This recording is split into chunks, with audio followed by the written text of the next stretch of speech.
Okay, so when I have to find a maximum and minimum graphically, I'll either use my calculator or I'll use Desmos. So I'm going to show you both.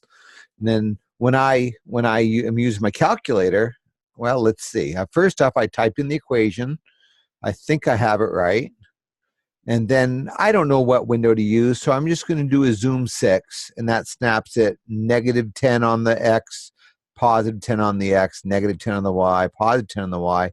And I'm not seeing this graph, so obviously it's on there, but I'm not seeing it. So another feature that the calculators have, if you do zoom and then you see fit, if you scroll way down, let's see, in this version of the calculator, it's, where is it? Oh, there it is, 10. So here, I'm going to press enter. And that gives us a picture. I can't say I'm enthralled with that because I don't see a lot of detail. A couple things I know. I know because this is the third degree equation that it's going to look like a wiggle. So I know I'm not going to turn around down here. So it must be it's turning around headed up to positive here. So I'm going to change my window a little bit. I'm going to go to window. And it looks like it wasn't over far enough on the x, so I'm going to make that 20. And then I'm going to change negative. I don't have to go down to -9,000. I'm just going to make it -100. And then I'm not totally sure I was seeing everything, so I'm going to make this be 700. And we can change our x scale just where the ticks fall. We won't worry too much about that. I'm going to press graph. And then I'm seeing the turning points now. So I know that's going to be a maximum and that's going to be a minimum. Now I could hit the trace, and you tried that and you said you're having a hard time finding that. Well, actually, if you look at the answers, you can kind of see that's what it was. That was a lucky guess, I think. Another way to do this is because if I hit trace, I'm not sure I'm going to be able to find. I mean, I'll be surprised if it goes to the minimum. Yeah, see, jumping over it. So what you can do is if you do second calc, and we're looking for a minimum, which would be choice 3. So I want to go to the left of that. So I know I'm seeing this is 10. Why don't I go to 8? I'll press 8. And then what's the right bound? Well, I know I want to go to the other side, so I'll go 12. And then it asks you to guess.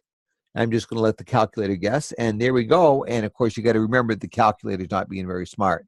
And when x equals 10, the minimum is 508. And if you look at the answers, you can kind of see that. Okay, then how do I find the maximum? Well, the same kind of thing. Second calc, and we're looking for a maximum. And then it's going to ask you for the same kind of thing. What's the left of it? What's the right of it? Well, I certainly know zeros to the left. And you can use your trace key. If you want, you can certainly use the trace. I just find it faster. I know more or less where it is. Let's see, the minimum happen at 10. So let's have the break it in between there, and then let's let it guess and do its thing.